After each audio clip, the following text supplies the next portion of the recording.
അയ്യോ, ഈ ഡ്രസ് ഒരു കോണമില്ല.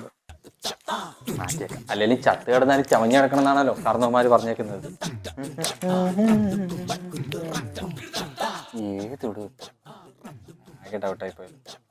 അമ്മൂട്ടി, ബാച്ചിലർ സ്പെഷ്യൽ അടിപൊളി ചിക്കൻ കറി ഉണ്ടാക്കാം. ഉരുളി ഇന്ന് ചിക്കൻ കറി ആക്കിയാലോ? അതിലേക്ക് ഇവളിത് വിളിച്ചാലും കേൾക്കൂല.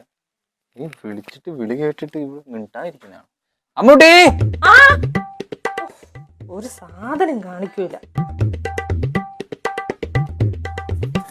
എന്തോന്ന് ട്രിഞ്ചാ? എത്തിയാ എടി, എനിക്കൊന്ന് പുറത്തേക്ക് പോകണം. ഇട്ടോണ്ട് പോകാൻ ഏതെങ്കിലും ഡ്രസ്സ് എടുത്ത് തരുമോ? ദേ അതന്നെ ആങ്കർ തൂങ്ങി കിടക്കുന്നത്. ടിഞ്ചിന് എടുത്ത് ഇട്ടൂടെ? ഇതിനാണ് എന്നെ വിളിച്ചത്. പേടിച്ചു പോയല്ലോ. അല്ല, ഞാനിനി എടുത്ത് ഇനിയിപ്പോ ഇതെല്ലാം കുഴച്ചു മറിക്കണ്ടല്ലോ എന്ന് വിചാരിച്ചിട്ട് ഞാൻ നിന്നോട് പറഞ്ഞത്. അല്ല, എന്നും അതാണല്ലോ ഡയലോഗ്, ഞാൻ എടുത്ത് കുഴച്ചു മറിക്കുന്നു. നീ തന്നെ എടുത്ത്